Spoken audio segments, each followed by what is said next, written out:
STY akan memulai ya misi dia yang terbilang dalam tanda kutip ini misi yang sangat sulit di grup C, tapi tidak ada yang tidak mungkin dalam sepak bola. Makanya STY tetap optimis, percaya diri bahwa dia bisa memberikan juga yang terbaik, terutama dalam pertandingan pertama yang sulit ketika kita harus ke Jeddah. Nah, dia akan sekarang memulai ketika tiba kemarin untuk memikirkan kerangka tim yang oke punya. Ya, pasti seluruh pemain abroad kita yang tampil di luar itu akan dia ambil. Ya, karena mereka adalah pemain-pemain yang menjadi pilihan bagi STY sejauh ini. Jai Isyas, ya, dia akan ambil. Dan ini pemain yang sangat diandalkan. 3 caps bersama dengan tim nasional Indonesia, 1 gol. Dia akan berada di belakang walaupun kita harus kehilangan Justin Hubner dan Jordi Amat, tapi kita masih punya stok yang bagus. Ya, masih ada Rizky Ridho, ya, masih ada Calvin Verdong yang bisa ditarik ke belakang, masih ada Sandy Walsh. Kita masih punya Nathan Chow juga. Opsi-opsi ini juga banyak akan dipilih oleh STY, makanya STY akan mulai berpikir, ya, apakah ada penambahan pemain belakang lagi yang akan datang atau bagaimana, karena kabar terakhir bahwa akan ada 1 pemain tambahan untuk lini belakang kita tidak tahu siapa namanya, ya, selain 1 gelandang lagi. Tapi bagi STY tetap dia akan konsentrasi penuh untuk membawa tim asuhannya tampil sebaik mungkin, semaksimal mungkin di pertandingan demi pertandingan yang dilakoni di grup C ini. Which is good. Yang jadi masalah di Indonesia ini kan kalau gue bilang karena banyak yang ego tinggi, nggak merasa salah, walaupun mereka salah, walaupun dihantam sama netizen, mereka nggak merasa salah. Nah, Marcelino, Hernando itu mereka tahu kekurangan mereka di mana. Gue tanya, Hernando gimana kalau Martin Pas datang, apakah lu akan jadi cadangan? Dia bilang, oh enggak, gue happy kalau dia datang karena gue bisa belajar. Dan ini kan menunjukkan bahwa seorang atlet sejati itu harus seperti itu, nggak takut kompetitor. Bisa berani belajar, bermain as a team. Dan bahkan gue interview di lain kesempatan itu sama Arhan juga. Dan Arhan juga sangat dewasa, walaupun gue kan berapa kali kritik dia juga. Dan gue sih punya dan kedua itu tadi soal kedewasaannya. Yang kedua, gue ambil kesimpulan bahwa tim ini very solid. Dan terakhir gue juga interview JJ. Asistennya di program lain lagi. JJ STY? Ya, JJ STY di program lain lagi. Dari 6 pemain sama JJ yang gue interview, satu kesimpulan yang gue ambil adalah tim ini tuh udah solid. Jadi kalau ada internalnya solid. Internal solid. Jadi kalau ada unsur-unsur dari luar mau merusak internal, nggak bakalan bisa. Nggak bakalan bisa. Jadi ini juga gue bilang kredit ke STY ya, dan ke Erick Thohir juga, bahwa mereka sanggup membuat suasana ini sangat kondusif, solid, walaupun main jelek, walaupun kalah, walaupun apa, tapi mereka tetap solid, saling mendukung. Yang artinya juga bahwa timnas kita harus bermain secara taktis. Jika teman-teman sering mengikuti saya, maka kalian pasti ingat bahwa saya sering mengatakan bahwa bagi sebuah tim, ya mau itu timnas atau juga klub, kalau mau meraih hasil-hasil akhir yang positif, permainan itu harus taktis. Karena permainan yang taktis itu yang bisa mencari kelemahan dari tim lawan dan juga memanfaatkan kelemahan dari tim lawan tersebut dengan permainan yang efektif agar bisa meraih kemenangan. Jadi ya sekarang kalau kita melihat di setiap level, timnas kita itu memang mainnya secara taktis. Indra Safri juga walaupun di fase grup ya Piala AFF U19 lalu kita gak ngelihat taktik yang begitu variatif, tapi kemudian masuk ke babak gugur sudah kelihatan taktiknya berbeda. Ada juga plan B, Nova Arianto juga sama seperti itu, walaupun non Australia menurut saya ya, para pemain kita gak tenang. Jadi nih para pemain kita juga harus bermain tenang lagi ya di level timnas manapun. Pokoknya jangan bermain dengan beban yang besar. Ini mental ini menjadi persoalan di setiap level. Dan kita tahu di Timnas Indonesia Senior dan U23 sudah ada juga taktik game plan dari Sintayong yang diikuti oleh para pemain. Selain itu juga fisik harus kuat, Kalau fisik kuat, ini pokoknya di level timnas nih semua pemain fisiknya harus kuat, stamina harus prima agar ya mereka bisa bertahan bermain dengan ya high tempo atau juga mengatur tempo selama 90 menit atau lebih jalannya pertandingan. Kan pelatih Brasil juga banyak di sini. Pemain-pemain juga sangat banyak sekali Brasil. Dasarnya apa misalnya kalau kita tanya? Dasarnya kenapa kecenderungannya Brasil banyak? Kan nggak ada kajiannya juga. Nah, Nggak ada ilmunya yang kita dapat gitu loh. dia bicara pemain asing, pelatih asing, itu kan ada agentnya, Ya, ya kan? Siapa yang paling bertanggung jawab untuk katakanlah kehadiran yang asing-asing ini di liga kita? makanya ketika sebuah liga memutuskan Ini as knowledge ya, sebenarnya saya tahu jawabannya, tapi buat publik, gimana? memutuskan regulasi 8 atau berapapun lah, 4, 6, 8, dasarnya kan apa? Kan nggak pernah terungkap. Kita publik bola, termasuk saya, ingin dicerdaskan gitu. Tiba-tiba liga kita bilang 8. Saya pengen tahu sudut pandang sepak bolanya apa gitu. Sebelum lebih lanjut, jangan lupa tekan tombol jempolnya, sebagai tanda bahwa kalian cinta Timnas Indonesia.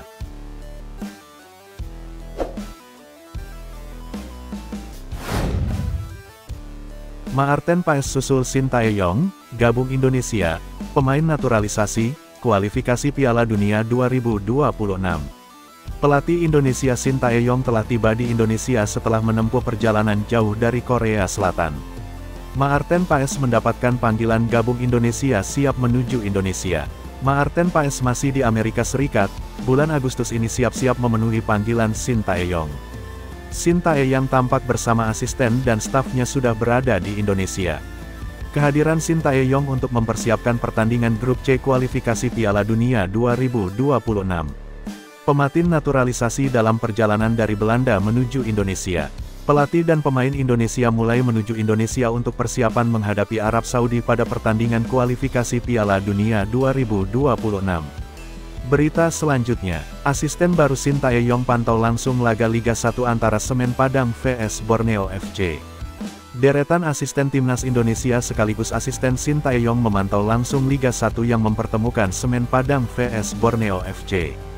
Laga pekan perdana yang mempertemukan Semen Padang vs Borneo FC berlangsung di Stadion Sekolah Tinggi Ilmu Kepolisian, Stik Melawai, Jakarta Selatan, Senin tanggal 12 Agustus tahun 2024. 4 asisten Sintayong ini terlihat memantau langsung pertandingan Liga 1 ini. 4 asisten yang terlihat datang dan melihat langsung pertandingan ini yakni Choi In-chol, Jo Byung-guk, Shin Sang-gyu dan asisten baru khusus striker yakni Yong Ki-hun. Sebenarnya kedatangan para asisten Sintayong memantau langsung pertandingan Liga 1 tak begitu mengejutkan. Pasalnya, Sintayong dan para asisten asal Korea Selatan ini baru tiba di Indonesia pada Minggu, tanggal 11 Agustus tahun 2024 malam WIB. Selain karena baru tiba di Indonesia dan sudah langsung memantau pertandingan Semen Padang FC vs Borneo FC. Ada satu nama yang menjadi sorotan yakni asisten baru yang dibawa Sintayong yakni Yong Ki-hun. Seperti diketahui, belakangan ini nama Yong Ki-hun ramai jadi perbincangan publik seusai namanya mencuat jadi asisten Sintayong di Timnas Indonesia. Top skor Korean FA Cup pada 2019 tersebut diketahui didatangkan sebagai asisten pelatih khusus striker Timnas Indonesia. Mantan pemain Timnas Korea Selatan dengan catatan 57 caps dan mengoleksi 5 gol tersebut diharapkan menjadi angin segar lini serang skuad Garuda. Hal ini karena lini depan Timnas Indonesia dinilai tumpul, sehingga dengan didatangkannya Yong Ki-hun diharapkan ada perbaikan. Apalagi mantan pemain Jeonbuk Hyundai Motors tersebut telah memiliki banyak pengalaman dan catatan bagus. Bahkan saat ia menukangi Suwon Samsung Blue Wings ia menerima predikat pelatih League of the Month pada April tahun 2024 lalu. Yong Ki-hun terlihat datang memantau langsung pertandingan bersama beberapa asisten Timnas Indonesia lainnya yakni Choi In-chol, Jo Byung-guk, Shin Sang-gyu. Mereka terlihat menikmati pertandingan ini, dan tentu kedatangan mereka untuk memantau langsung pemain. Apalagi Timnas Indonesia dijadwalkan akan menjalani persiapan menuju kualifikasi Piala Dunia 2026 zona Asia pada tanggal 29 Agustus mendatang. Hal ini karena Timnas Indonesia akan menjalani laga perdana kualifikasi Piala Dunia 2026 zona Asia pada tanggal 5 September mendatang melawan Arab Saudi. Skuad Garuda akan melawan Arab Saudi di King Abdullah Sports City Stadium, Jeddah, pada tanggal 5 September mendatang. Setelah itu, Sandy Walsh dan kawan-kawan akan menjamu Australia di Stadion Gelora Bung Karno, Senayan, Jakarta, tanggal 10 September tahun 2024. Sementara itu, Sintayong dikabarkan juga akan memantau langsung Liga 1. tetapi dalam laga ini sang pelatih tak terlihat bersama para asistennya. Berita selanjutnya, Sintayong panggil Beto Goncalves ke Timnas Indonesia sebagai penghormatan sebelum pensiun. Sintayong panggil Beto Goncalves ke Timnas Indonesia sebagai bentuk penghormatan sebelum sang pemain pensiun. Beto Goncalves yang kini berusia 43 tahun mengisyaratkan pensiun sebagai pesepak bola profesional di akhir Liga 1 tahun 2024 sampai tahun 2025. Saya jaga diri sekali, jaga makanan dan jaga tidur. Meski saya masih sangat kuat untuk bermain sepak bola kemungkinan Liga 1 tahun 2024 sampai tahun 2025 jadi yang terakhir buat saya, kata Beto Goncalves kepada awak media termasuk MNC Portal Indonesia di Stadion Sijalak Harupat, Bandung, Jumat tanggal 9 Agustus tahun 2024. Pertama kali mendarat di Indonesia pada 2008, Beto Goncalves merupakan salah satu pemain asing terbaik yang pernah beredar di tanah air. Ia pernah membawa Persipura Jayapura jawara Liga Indonesia tahun 2010 sampai tahun 2011, serta 2 kali memenangkan trofi Liga 2 bareng Persis Solo dan PSBS Biak. Ia juga pernah menjadi top skor Liga Indonesia tahun 2011 sampai tahun 2012 dan Copa Indonesia tahun 2007 sampai tahun 2008. Sederet fakta ini menunjukkan Beto Goncalves punya penyerang biasa-biasa saja.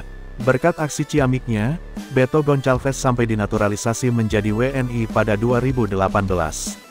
Ia pun dipercaya memperkuat Timnas Indonesia U23 di Asian Games 2018 mengisi slot pemain senior. Beto Goncalves pun tampil apik di Asian Games 2018 dengan mencetak 4 gol, sebelum akhirnya skuad Garuda Muda dihentikan UEFA U23 di 16 besar. Di level senior, Beto Goncalves tercatat mengemas 10 gol dari 12 penampilan.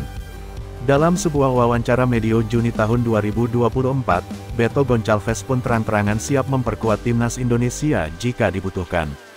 Jika Timnas Indonesia masih membutuhkan saya sebagai pelapis striker, saya siap, kata Beto Goncalves saat hadir di podcast Bicara Bola Garapan Akmal Marhali, medio Juni tahun 2024. Berhubung asisten Sintayong sedang gencar menyaksikan laga-laga klub Liga 1 tahun 2024 sampai tahun 2025, bukan tak mungkin Beto Goncalves masuk ke dalam didikan. Jika bukan untuk kualifikasi Piala Dunia 2026 zona Asia, pengalaman penyerang asal Brasil ini dapat diandalkan ketika skuad Garuda ambil bagian di Piala AFF 2024. Menarik menanti keputusan yang diambil Sintayong. Beranikah Sintayong memanggil Beto demi memberi warna baru di lini serang Timnas Indonesia? Alasan Sintayong tidak memanggil Elkan Bagot ke Timnas Indonesia masih menjadi misteri. Pelatih asal Korea Selatan itu meminta awak media untuk menanyakan langsung ke Elkan. Kan di game pertama ini, Ya, Jordi Amat kena kartu merah, Ya. nggak boleh main. ya, Justin Hamner kena 2 kartu kuning, Ya. jadi nggak boleh main. Ya. Artinya di bawah kan kita kurang pemain. ya, Masih ada Jesus, masih banyak yang bagus. ya.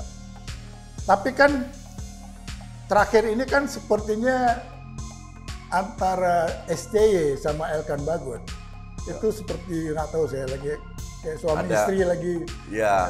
lagi marahan lah. Ada miskomunikasi Ada lah. miskomunikasi. Ya. Coach kalau melihat tadi Jordi nggak ada, Justin Hamner nggak ada.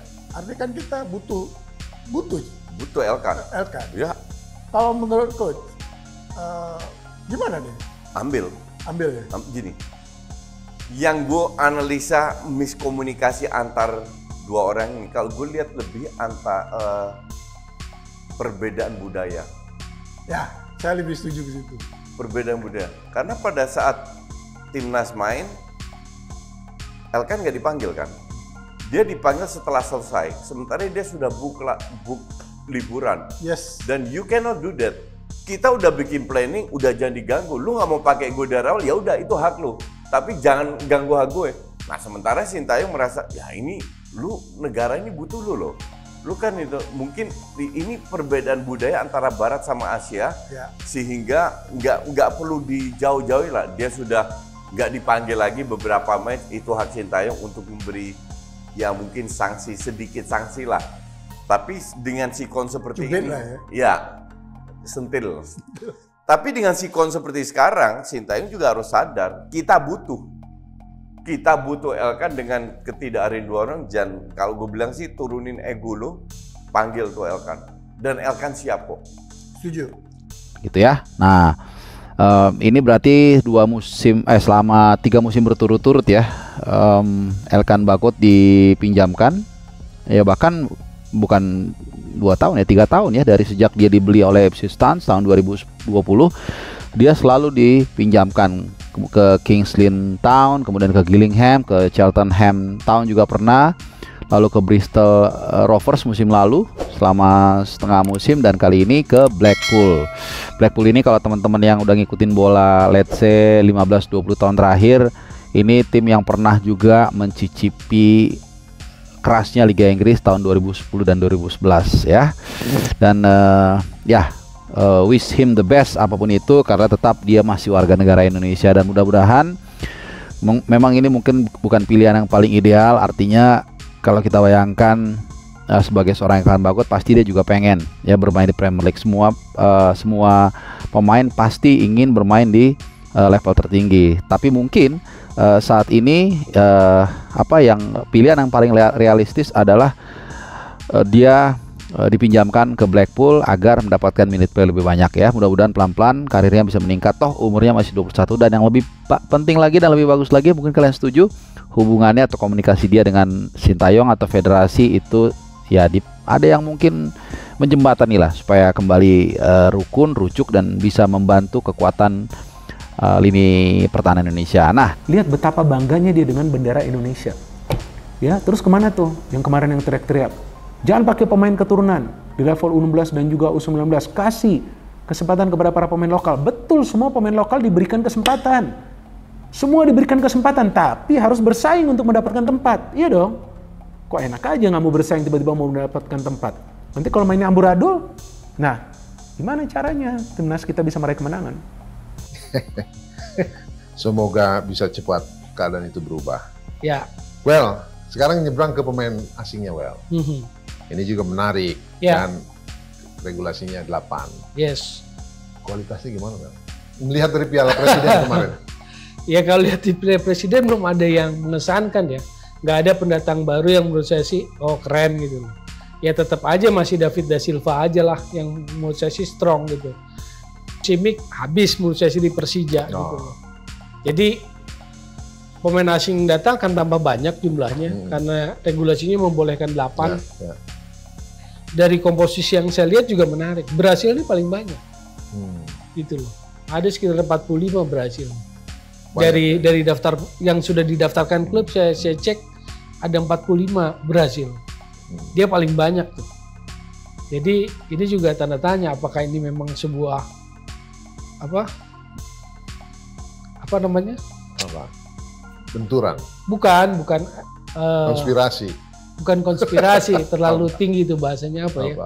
Jadi semacam connection yang kuat gitu. Saya nggak ngerti.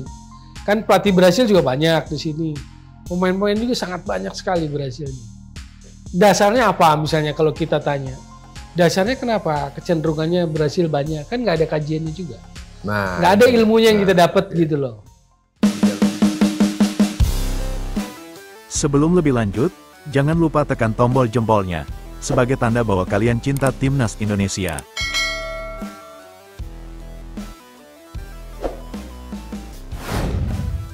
Pengamat sepak bola, Justinus Laksana atau akrab disapa Coach Justin meminta Sintayong menurunkan ego dan memanggil Elkan Bagot lagi ke Timnas Indonesia. Rumor soal renggangnya hubungan Sintayong dan Elkan Bagot tercium usai tidak ada nama pemain Blackpool tersebut di skuad Timnas Indonesia menghadapi Irak dan Filipina pada Juni tahun 2024 lalu. Padahal, Elkan Bagot tidak mengalami cedera dan menjadi pemain yang selalu mendapat panggil Sintayong sejak bisa membela Timnas Indonesia pada 2021. Awalnya, hubungan mereka diduga retak ketika skuad Garuda Muda tengah bersiap menghadapi Gini pada pertandingan playoff Olimpiade Paris 2024 Mei lalu. Ketika itu, lini belakang Indonesia tengah pincang setelah Rizky Ridho harus menjalani hukuman kartu merah, sedangkan Justin Hubner kembali ke klubnya, Cerezo Osaka. Sintayong akhirnya memanggil Alfeandra Dewangga dan Elkan Bagot untuk mengisi kekosongan yang ditinggalkan Rizky Ridho serta Justin Hubner. Akan tetapi, Elkan Bagot tidak memenuhi panggilan tersebut dan lebih memilih berlibur. Sejak saat itu, hubungannya dengan pelatih asal Korea Selatan itu diduga tidak baik-baik saja. Jelang laga putaran ketiga kualifikasi Piala Dunia 2026 zona Asia pada September nanti melawan Arab Saudi dan Australia, skuad Garuda kembali pincang di lini belakang. Jordi Amat dan Justin Hubner dipastikan absen saat menghadapi Arab Saudi. Pasalnya, kedua bek tersebut harus menjalani hukuman kartu di laga nanti. Situasi ini membuat Coach Justin menyarankan agar STY kembali memanggil Elkan Bagot ke timnas Indonesia. Menurutnya, permasalahan keduanya lebih kepada perbedaan budaya saja. Analisis saya miskomunikasi antar dua orang ini lebih kepada perbedaan budaya. Karena pada saat timnas main, Elkan tidak dipanggil, dia dipanggil setelah selesai Piala AFF U23, ujar Coach Justin dikutip dari channel YouTube Hasanis Corner, Minggu, tanggal 11 Agustus tahun 2024. Coach Justin menjelaskan, Elkan Bagot sebelum Piala AFF U23 kemungkinan sudah merencanakan liburan. Hal ini dilakukan karena namanya tidak dipanggil STY. Oleh karena itu, pemain berusia 21 tahun ini tidak mau bergabung dengan skuad Garuda Muda karena sejak awal memang sudah punya rencana untuk berlibur. Sementara Shin Tae-yong merasa ini negara ini butuh Anda, ini perbedaan budaya Barat sama Asia jadi tidak perlu dijauh-jauhi, katanya. Dengan tidak dipanggilnya Elkan Bagot ke pertandingan putaran kedua kualifikasi Piala Dunia 2026 zona Asia melawan Irak dan Filipina, kata Coach Justin, sudah menjadi sanksi kecil untuknya. Berikutnya, dia meminta agar Shin Tae-yong menurunkan ego untuk kembali memanggil Elkan Bagot ke timnas Indonesia. Terlebih, situasi lini belakang skuad Garuda sedang rapuh. Dengan situasi dan kondisi seperti ini Shin Tae-yong harus sadar kita butuh Elkan dengan ketidakhadiran dua orang, Jordi Amat dan Justin Hubner. Kalau kata saya turunin egonya, panggil Elkan dan Elkan siap kok, ucapnya. Berita selanjutnya, media China menyindir timnas Indonesia yang gila-gilaan naturalisasi. Sebut skuad asuhan Shin Tae-yong itu, Belanda versi Asia. Media China menyindir timnas Indonesia dengan sebutan, tim Belanda versi Asia, jelang putaran ketiga kualifikasi Piala Dunia 2026 zona Asia. China dan timnas Indonesia tergabung di grup C kualifikasi Piala Dunia 2026 zona Asia bersama Jepang, Australia, Arab Saudi, dan Bahrain. Di atas kertas, sulit bagi China, timnas Indonesia, dan Bahrain untuk mendapat 2 tiket lolos langsung ke Piala Dunia 2026. Jepang, Australia, dan Arab Saudi diprediksi bakal menjadi unggulan untuk mendapat 2 tiket lolos ke putaran final. Sebagai informasi, Jepang, Australia, dan Arab Saudi merupakan peserta Piala Dunia 2022 yang berlangsung di Qatar. Arab Saudi bahkan mampu mengalahkan Argentina dengan skor 2-1 di pertandingan pembuka. Hasil tersebut menjadi salah satu kejutan terbesar yang terjadi di Piala Dunia. Dengan situasi seperti itu, target realistis yang bisa dipasang Indonesia, China, dan Bahrain adalah bertarung memperebutkan posisi ketiga dan keempat. Jika mendapatkan posisi tersebut, akan bermain di putaran keempat untuk mendapatkan tiket lolos ke Piala Dunia. Oleh karena itu, berbagai cara dilakukan oleh negara peserta. Salah satunya seperti yang dilakukan PSSI dengan menaturalisasi sejumlah pemain keturunan. Namun, naturalisasi yang dilakukan oleh PSSI mendapat sindiran dari media asal China, Sohu. Dibandingkan Bahrain, Indonesia punya ambisi besar untuk bisa kembali ke putaran final Piala Dunia. Indonesia sudah melakukan naturalisasi gila-gilaan, tulis media Sohu dikutip pada Rabu tanggal 31 Juli tahun 2024. Mereka secara komprehensif meningkatkan susunan pemain lapangan depan, gelandang, bek dan penjaga gawang menjadi tim Belanda versi Asia, tambahnya. Pada laga kontra Irak dan Filipina di putaran kedua kualifikasi Piala Dunia 2026 Mei lalu, pelatih Shin Tae-yong memanggil 11 pemain naturalisasi. Mereka adalah Jordi Amat, Justin Hubner, Kelvin Verdong, Sandy Walsh, Sain Patinama, Jay Izes, Nathan Chuaon, Tom Haye, Ivar Jenner, Rafael Struijk, dan Rafael Struijk. Daftar tersebut belum termasuk pemain yang tidak dipanggil seperti Mark Klok dan Maarten Paes. Jelang putaran ketiga kualifikasi Piala Dunia 2026 zona Asia, PSSI rumornya bakal menambah pemain naturalisasi untuk memperkuat skuad Garuda. Beberapa nama pun sudah muncul ke permukaan meski belum dikonfirmasi PSSI seperti oleh Romeni, Kevin Dix, hingga Miss Hilgers. Sementara itu, pertemuan pertama antara China dan timnas Indonesia akan berlangsung di Stadion Guangdong pada tanggal 15 Oktober tahun 2024. Sementara pertemuan kedua akan berlangsung di Stadion Utama Gelora Bung Karno SUGBK pada tanggal 5 Juni tahun 2025.